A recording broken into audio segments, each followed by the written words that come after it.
پیارے دوستو، آج کی اس ویڈیو میں ہم آپ کو ایک ایسا سچا واقعہ سنانے جا رہے ہیں جس سے آپ کو یقیناً سبق حاصل ہوگا۔ دوستو، کہا جاتا ہے کہ کسی علاقے میں دو جگری دوست رہتے تھے۔ ایک کا نام روشن اور دوسرے کا نام اکبر تھا۔ دوستی بھی ایسی تھی کہ ایک دوسرے سے کوئی بات نہیں چھپاتے تھے۔ ایک دن اکبر نے دیکھا روشن نے آگ میں ہاتھ ڈال رکھا ہے، مگر اس کے ہاتھوں کو کچھ بھی نہیں ہوا۔ آگ نے اس کے ہاتھ کو جلایا تک نہیں۔ اکبر نے روشن سے پوچھا، یہ کیا ماجرا ہے؟ آگ نے تمہارے ہاتھ کو جلایا کیوں نہیں؟ شروع میں تو روشن نے بات ٹال دی اور کہا کہ پھر کبھی بتاؤں گا، لیکن جب اکبر نے اپنی دوستی کی قسم دے کر پوچھا تو روشن کہنے لگا، تمہیں تو معلوم ہے کہ اللہ تعالیٰ نے مجھے معلوم دولت اور حسن سب کچھ دیا ہے۔ جب میں نیا نیا اپنی جوانی کی عمر کو پہنچا تب میرے پاس اچھی خاصی دولت تھی۔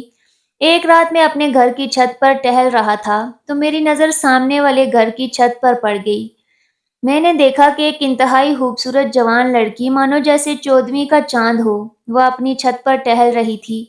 میں نے اسے دیکھا اور بس دیکھتا ہی رہ گیا۔ چاند کی روشنی میں اس کا لباس چاندی کی طرح چمک رہا تھا۔ دیکھتے ہی میں اسے اپنا دل بیٹھا۔ میں نے اس سے کہا کہ میں تیرے قدموں میں دولت، پیسے، سب چیزوں کا انبار لگا دوں گا، بس تم میرے ساتھ ایک رات گزار لو۔ لیکن اس نے صاف انکار کر دیا۔ میں نے بہت کوشش کی کہ کسی طرح اسے منا لوں، مگر وہ نہ مانی۔ یہ سب اس کی نیک تربیت کا اثر تھا۔ کچھ دنوں بعد اس لڑکی کی شادی ایک غریب گھرانے کے مزدور شخص سے ہو گئی۔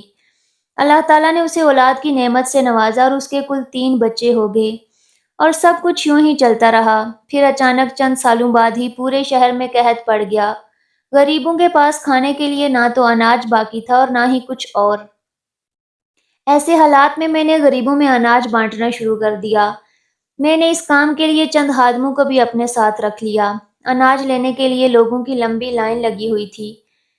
اچانک میری نظر لائن میں موجود ایک لڑکی پر پڑی۔ یہ وہی لڑکی تھی جسے میں نے اس رات دیکھا تھا، اور آج وہ اناج لینے کے لیے لائن میں لگی۔ میں نے اسے دیکھتے ہی پہچان لیا۔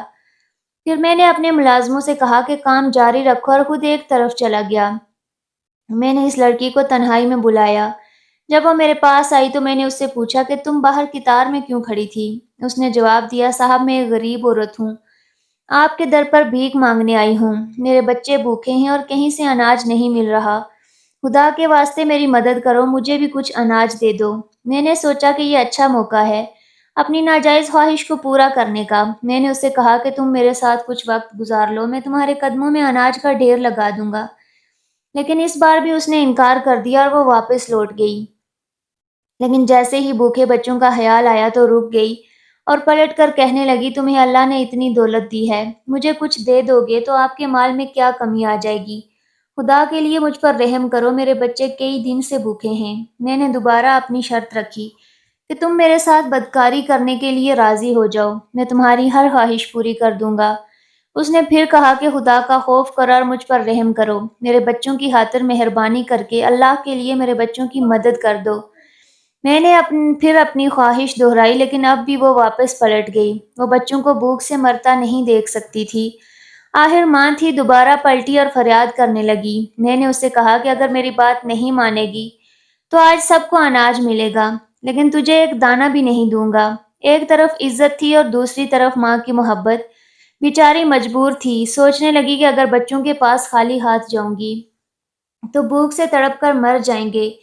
یہ سوچ کر ماں کا کلیجہ پھٹ گیا۔ دل میں سوچا کہ گناہ کر کے بچوں کی بھوک مٹا دیتی ہوں، پھر میں خدا سے توبہ کر لوں گی۔ یہ سوچ کر وہ میرے پاس واپس آئی اور کہنے لگی کہ خدا کے لیے مجھ پر رحم کرو۔ میں نے اس کے سامنے پھر اپنی وہی شرط رکھی۔ اس نے کچھ سوچا، ابھی وہ کچھ کہنے ہی والی تھی کہ ٹھیک ہے میں تیار ہوں، لیکن پھر اس کے دل میں اللہ کا خوف آ گیا اور پھر ایک بار وہ رک گئی اور کہنے لگی کہ اچھا، ضروری تو نہیں کہ انسان بھوک سے ہی مرے، کھانا کھا کر بھی تو انسان کی موت ہو سکتی ہے، اور اللہ تعالیٰ کا وعدہ ہے کہ جس نے اللہ کے خوف سے گناہ کو چھوڑ دیا تو اسے اللہ تعالیٰ ایسے ذریعے سے رزق عطا فرمائے گا کہ جہاں سے اس کا وہم و گمان بھی نہ ہوگا۔ اس نے مزید کہا کہ میں بچوں کو تڑپ تڑپ کر مرتا تو دیکھ سکتی ہوں، لیکن اپنی عزت اور آبرو نہیں گنوا سکتی۔ یہ کہہ کر وہ خالی ہاتھ واپس گھر لوٹ گئی اور سجدے میں سر رکھ کر زار و کتار رونے لگی اور فریاد کرنے لگی، اے پروردگار عالم، میں تیرے خوف سے گناہ سے بچ کر واپس آئی ہوں، اب تو ہی میرے بچوں کے لیے رزق عطا فرما۔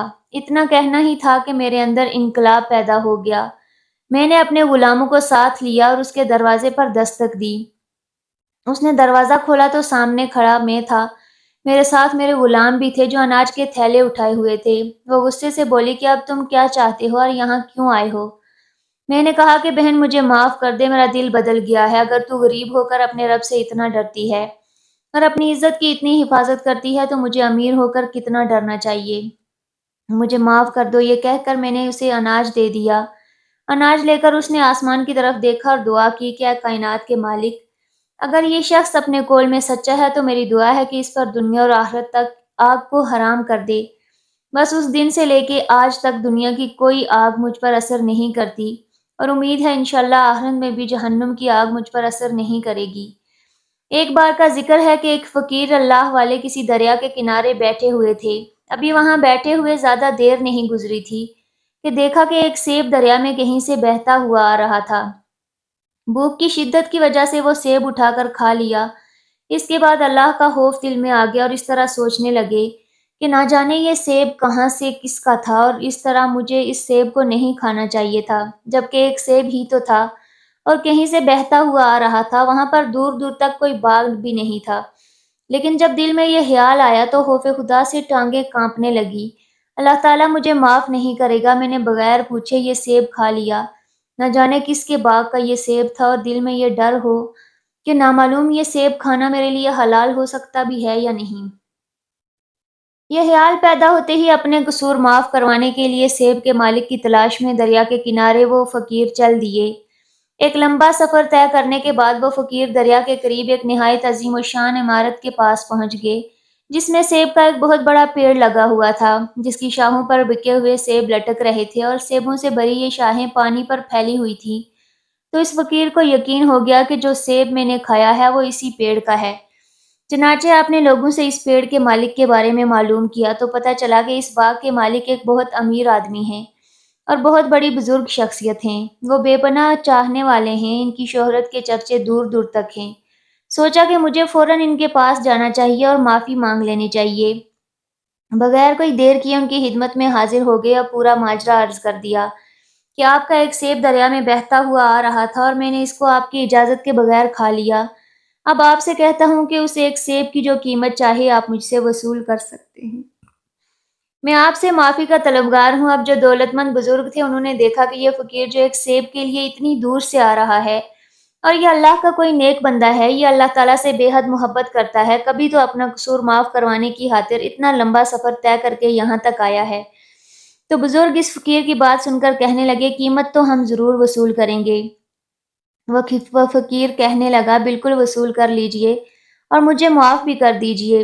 وہ دولت مند بزرگ کہنے لگے کہ اس ایک سیب کی قیمت 12 سال کی خدمت، آپ 12 سال ہماری خدمت میں رہیں گے تبھی معافی ملے گی۔ اب وہ فقیر چونکہ اللہ والے تھے، ان کے ماتھے پر بالکل بھی شکن نہ آئی۔ ایک سیب کی قیمت 12 سال کی خدمت کچھ بھی نہیں کہا اور بغیر کسی بحث اور چوں چراں کے اس شرط کو قبول کر لیا اور خوشی خوشی خدمت کرتے رہے۔ جب 12 سال پورے ہو گئے تو اگلا امتحان اس فقیر کا استقبال کرنے کے لیے تیار تھا اور اس دفعہ امتحان شاید پچھلے امتحان سے بھی زیادہ سخت تھا۔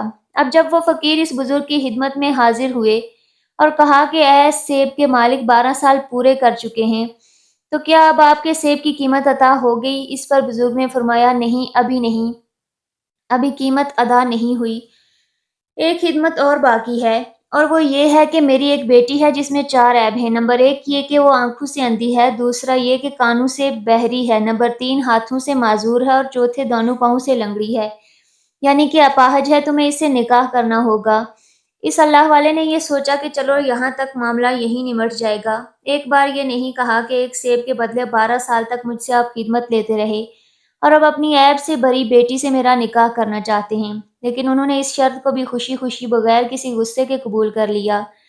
بزرگ نے اپنی بیٹی کا نکاح اس فقیر سے کر دیا۔ نکاح کے بعد جیسے ہی وہ اللہ والے فقیر اپنی بیوی کے سامنے آئے، ان کا آمنا سامنا ہوا تو ایک عجیب سی کشمکش میں مبتلا ہو گئے، کیونکہ نگاہوں کے سامنے جو منظر دکھائی دے رہا تھا وہ بتائی گئی صورتحال کے بالکل ہی الٹ تھا۔ دیکھتے ہی کہ بیوی کے تمام اعضاء صحیح اور سلامت ہیں، ہاتھ پیر بھی بالکل ٹھیک ہیں اور بے حد حسین چاند سا چہرہ کہ حسن و جمال کے آگے 14ویں رات کا چاند بھی شرما رہا ہے۔ یہ دیکھ کر اپنی نئی نویلی دلہن کے قریب تک نہ گئے، سوچا شاید غلطی سے یہ سب ہو گیا، بلکہ وہیں سے واپس پلٹ کر اس بزرگ کی بارگاہ میں آئے اور ماجرا بیان کیا۔ انہوں نے بیان فرمایا کہ پریشان ہونے کی کوئی ضرورت نہیں، وہی تمہاری بیوی ہے اور ہماری بھی بیٹی بھی ہے، جیسے تمہیں ابھی دیکھ کر آ رہے ہو، اور میں نے اپنی بیٹی کے لیے جو جو باتیں کہی تھی وہ سب اس کے اندر موجود ہیں۔ وہ آنکھوں سے اندھی ہے، اس کا مطلب یہ تھا کہ کسی غیر مرد کے لیے اس کی آنکھیں اندھی ہیں۔ اس نے کبھی آنکھ اٹھا کر کسی نامحرم کو نہیں دیکھا، کانوں سے بہری ہے، اس سے میرا مطلب یہ تھا کہ ناحق بات سننے کے لیے اس کے کان بہرے ہیں۔ وہ کسی کے عیب نہیں سنتی اور نہ وہ کسی کی غیبت سنتی ہے۔ ہاتھوں سے معذور، میرا مطلب یہ تھا کہ کسی غلط کام کے لیے اس کے ہاتھ معذور ہیں اور اس نے کوئی غلط کام ہاتھوں سے آج تک نہیں کیا، اور پاؤں سے معذور، اس سے میرا یہ مطلب تھا کہ اللہ کی نافرمانی میں قدم اٹھانے کے لیے وہ پاؤں سے لنگڑی ہے، جس کے پاؤں لنگڑے ہیں وہ کبھی بھی اللہ کے حکم کے خلاف نہیں چلتی۔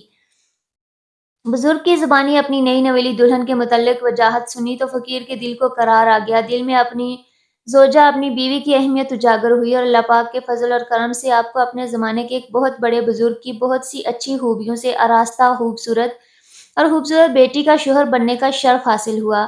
آپ جانتے ہیں کہ ایک سیب کی قیمت میں جس شخصیت کو اتنی خوبصورت بیوی ملی اور پھر اللہ تعالیٰ نے ان کو بے شمار نعمتوں سے نوازا، وہ اللہ والے کون ہیں؟ ان کا نام ہے سیدنا ابو صالح موسیٰ جنگی رحمۃ اللہ علیہ، جو کہ اللہ کے بہت ہی نیک بندے تھے، اور اللہ تعالیٰ نے ان کو جو بیٹا عطا کیا، ان کو دنیا حضور شیخ عبد القادر جیلانی رحمۃ اللہ علیہ کے نام سے جانتی ہے۔ اتنے بڑے ولی تھے کہ دعا سے مردوں کو زندہ کر دیا کرتے تھے، اور بے شمار کرامات ان کی ہیں۔ یہ تمام ولیوں کے سردار ہیں۔ دوستو، ایسی ہوتی ہیں مائیں اور ایسے ہوتے تھے والد اور اجداد۔ اس زمانے میں جب ماں کی سیرت ایسی ہوا کرتی تھی تو بیٹے شیخ عبد القادر جیلانی جیسے بنتے تھے، اور بیٹے صلاح الدین ایوبی جیسے ہوا کرتے تھے، بیٹے ٹیپو سلطان جیسے ہوتے تھے۔ لیکن آج کل کے اس زمانے میں جبکہ مسلمانوں کے لیے قرآن پڑھنا تو دور کی بات ہے، اس کو کھول کر دیکھنے کا بھی وقت نہیں ہے۔ آج کل کی اولادیں بھی جہالت، گمراہی اور گناہوں کی دلدل میں پھنستی چلی جا رہی ہیں۔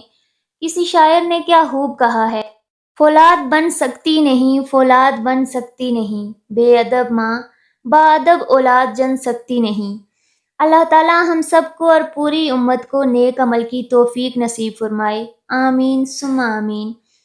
دوستو، ویڈیو پسند آئی ہو تو لائک کریں، چینل کو سبسکرائب کریں اور بیل آئیکن کا بٹن بھی دبائیں۔ شکریہ۔